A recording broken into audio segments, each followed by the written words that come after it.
Olá, queridos, bom dia, a graça e a paz do nosso Senhor e Salvador Jesus. Aqui quem vos fala é o pastor Oswaldo Ferreira, pastor na Igreja Batista Central, aqui na cidade de Marabá, no bairro Nova Marabá.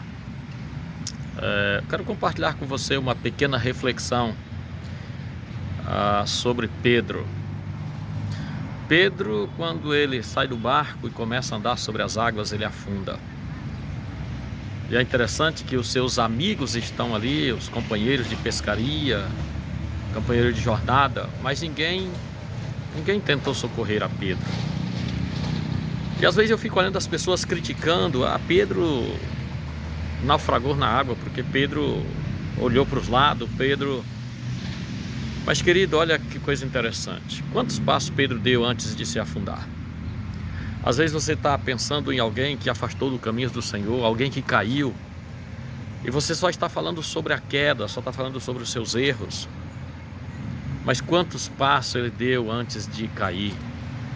Quantas coisas boas ele fez no reino de Deus antes dele cair?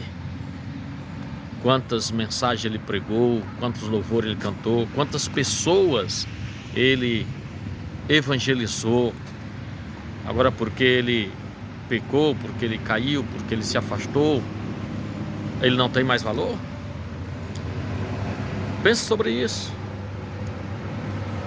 Essa pessoa que afastou dos caminhos do Senhor e que hoje você tem dificuldade de olhar ele com amor, faça isso não. Pense o quanto ele produziu junto com você. Uma outra coisa que eu observo nessa história de Pedro é o seguinte, meus amados. O mesmo lugar que Pedro afundou, começou a afundar, foi o mesmo lugar que Jesus o reergueu, que Jesus estendeu as suas mãos e levantou. Talvez nessa hora você começou a pensar em algum Pedro que se afundou, que na sua distração do dia a dia, afastou-se do Senhor. Mas eu quero dizer para você que o Senhor não desistiu dele não, e que o Senhor vai restaurá-lo. Uma outra coisa que eu aprendo na história de Pedro, querido, é que Pedro afunda na ida, quando ele estava indo. E o motivo é que Pedro estava sozinho. Então cuidado, você que anda sozinho, cuidado.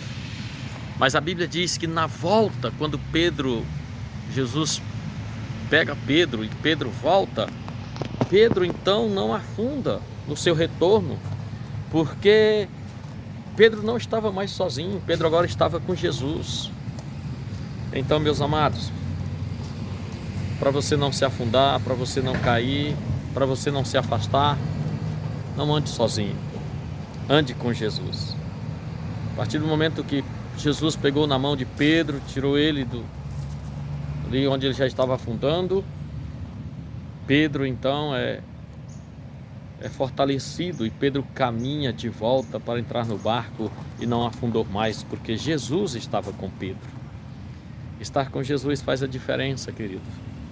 Não ande sozinho, ande com Jesus. Que Deus abençoe a sua vida, que Deus abençoe o seu dia, que Deus abençoe a sua família. Ande com Jesus.